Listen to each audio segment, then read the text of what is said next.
As ideias superiores do 5 são a transparência e a onisciência. E nessas ideias superiores, a gente consegue estar dentro da nossa bolha o mais expandida possível, colocando tudo dentro dela. Tudo. E a gente se sente um com tudo, em contato com uma vibração de uma intensidade única. E lembrando que todos os tipos, em essência, são o oposto daquilo que são em personalidade. Quando estão na consciência limitada, eles mostram aquilo que a personalidade manda. Quando estão em consciência expandida, em essência, eles mostram o oposto do que a personalidade manda. Então, uma das coisas definidoras para se entender o 5 na personalidade e o 5 na essência é que na personalidade ele se contrai, ele é menos. E em essência ele é mais, ele é expansão. E onisciência e transparência tem a ver com expansão. Tem a ver com englobar o todo em mim.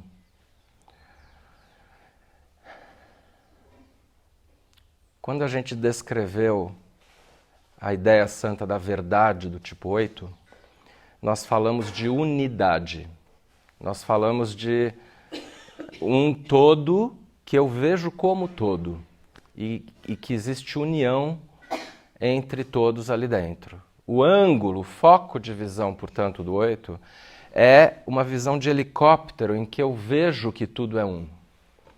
E como a sensação do 8 nesse momento é de que tudo é gigantesco, em personalidade ele busca expandir a sua energia para relembrar aquilo. É uma tentativa inconsciente e indireta de relembrar aquele todo. O ângulo de visão do 5, em essência, não é unidade, é unicidade. Que quer dizer estar em contato com o todo a partir da parte que eu sou.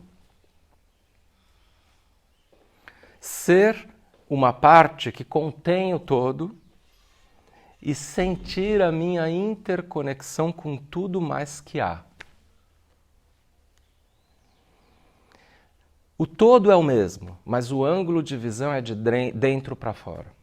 Não é a visão de helicóptero, é a visão íntima de dentro. Que leva os 5 depois, com saudade disso, na personalidade, a querer entender tudo sobre a parte e se especializar. Leva ele também a buscar um recolhimento interior com uma lembrança de que o que ele precisa fazer é obter total entendimento de si. Porque ao fazer isso, ele entenderá o todo. Se buscas entender o universo, entendas ao ser humano.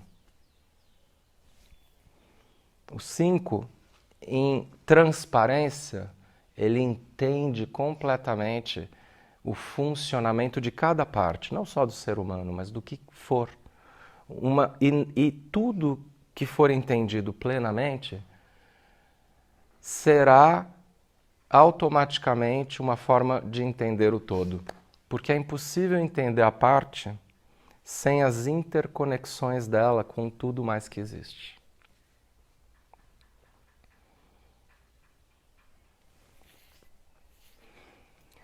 A transparência é como, por exemplo, olhar para um corpo. Imagina um médico em contato com a ideia superior da transparência. Ele olharia para o corpo e ele veria transparentemente, como num raio-x, os sistemas do corpo funcionando, o digestivo, o respiratório, o reprodutório, todos os sistemas funcionando em sincronicidade, entenderia tudo de cada um, e ao entender tudo de cada um, ele entenderia as interconexões de todos e como eles se relacionam, no entendimento que a gente chama de sistêmico.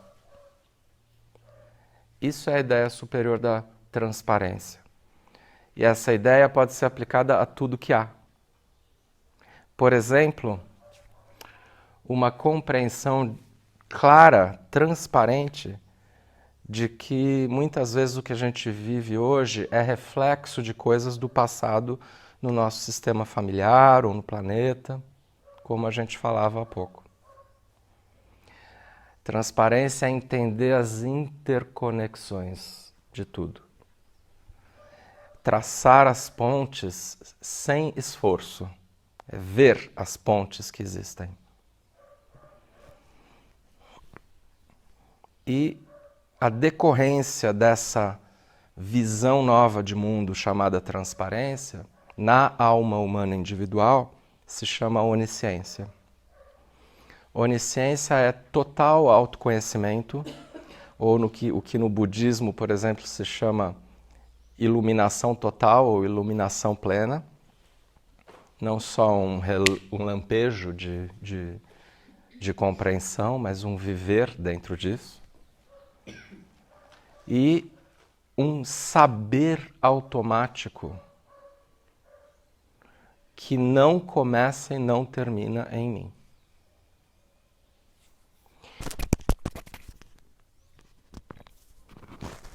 Se você pegar o que acontece hoje na área de tecnologia da informação e de informática,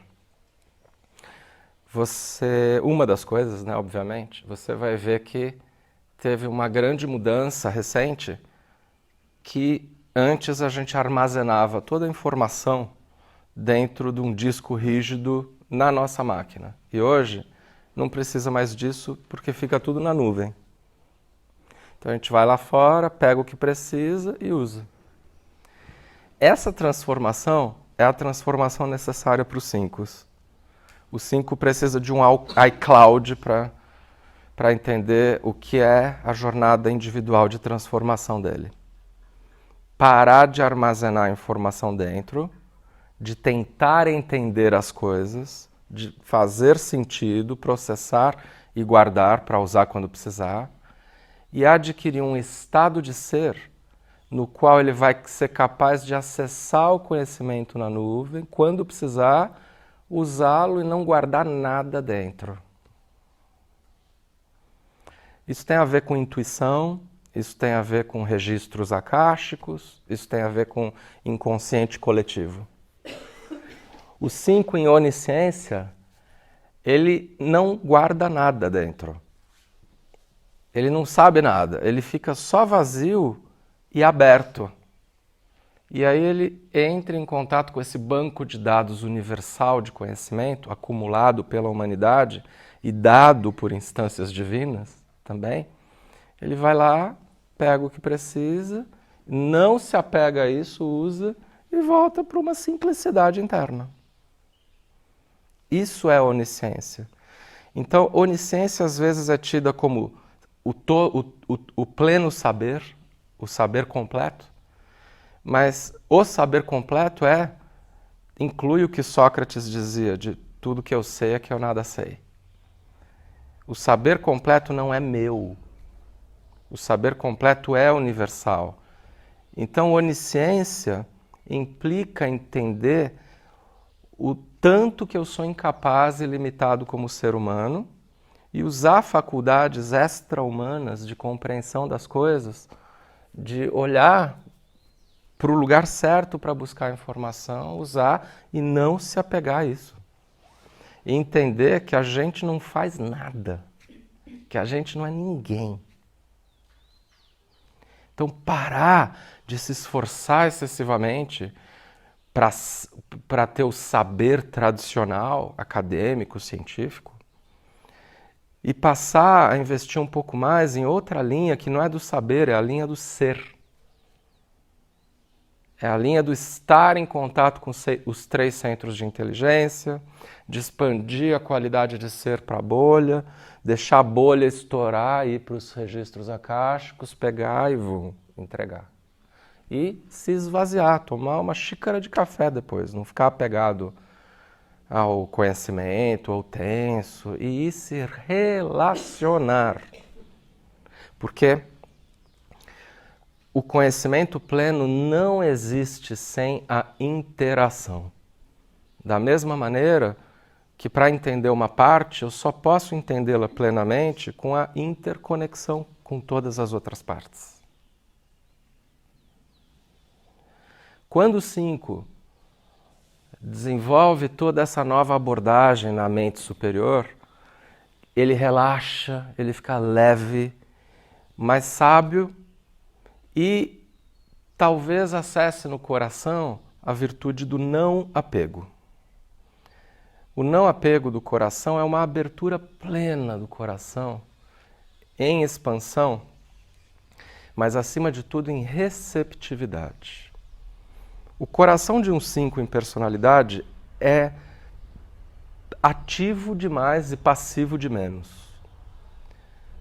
Veja bem, ele pode ser um coração apequenado, mas ainda assim ele é ativo. Porque ele só abre o coração para ir conectar o que ele topa. Ele só se abre para o que ele se dispõe a abrir. Enquanto a grande tarefa dos 5 seria abrir o coração para receber o que vier.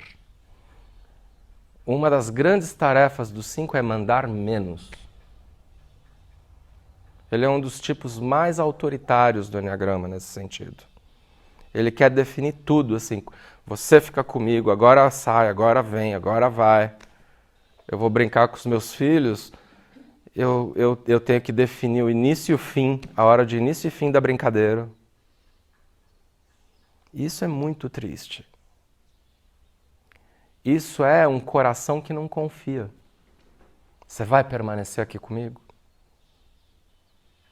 Aliás, as pessoas acham que o 5 é sensível só contra a invasão dos outros. Isso é uma grande mentira.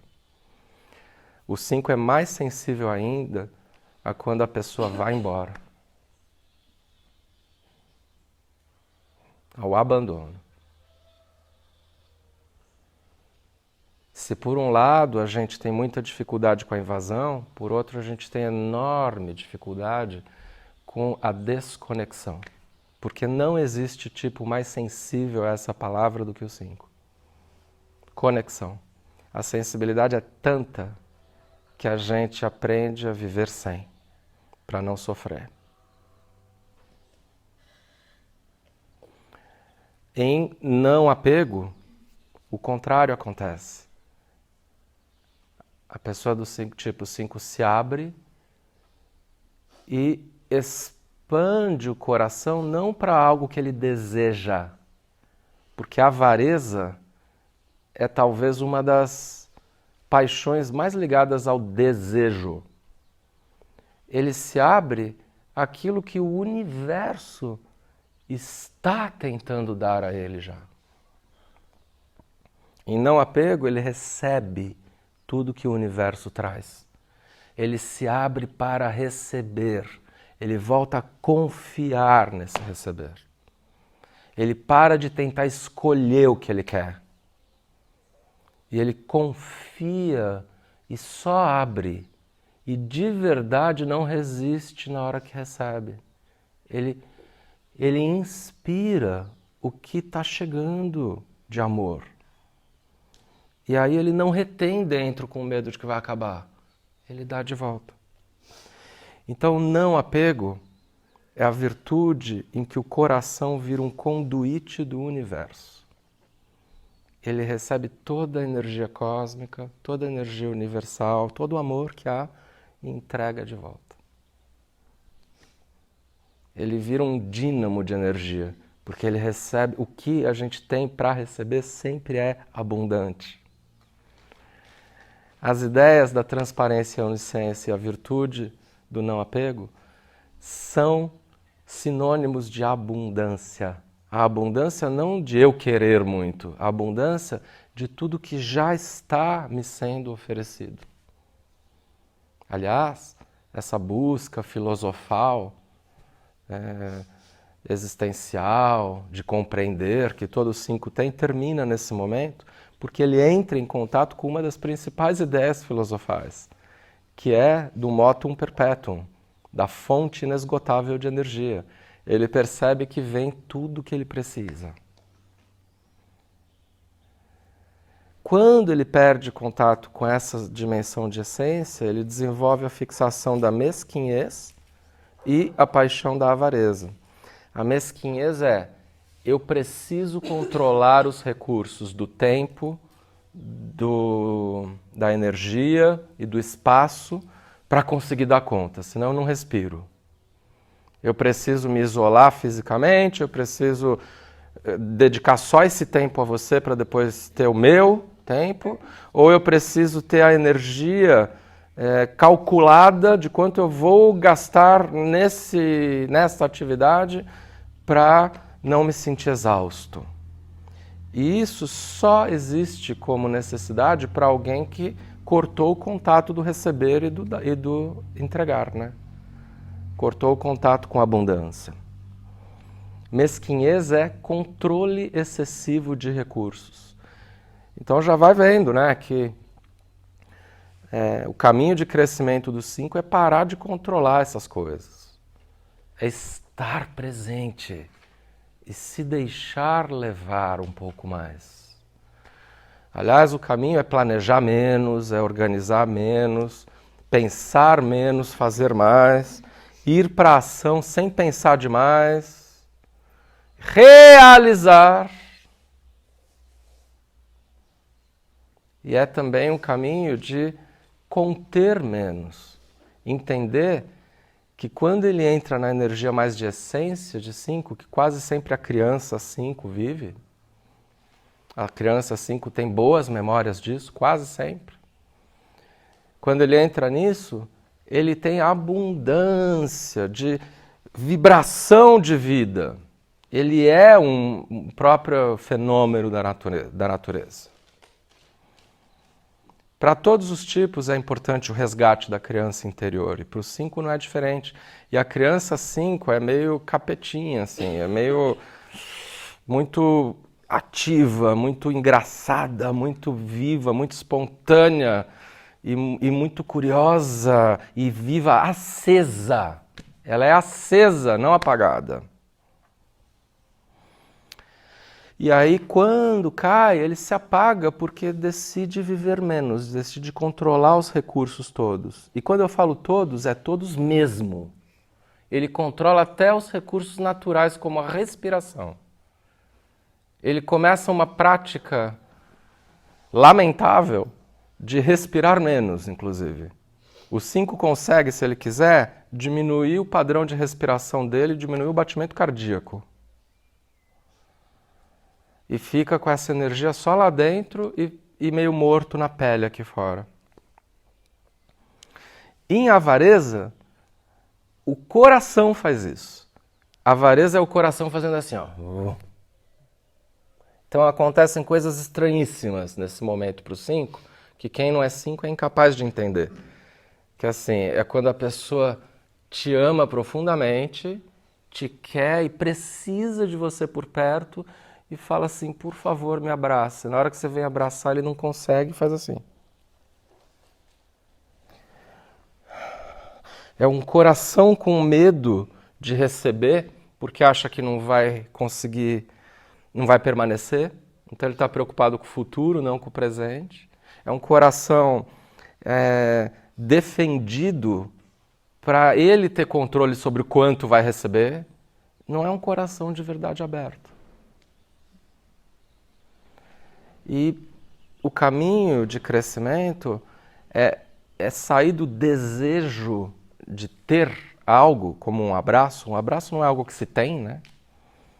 E simplesmente abrir, se conectar e receber o que naturalmente vem, quase que como um magneto, na direção do nosso coração aberto. E conseguir receber e entregar de volta, abraçando. Né? Uma coisa que parece tão simples e se torna tão difícil para alguém que se habituou demais a exercer muito controle e autocontrole.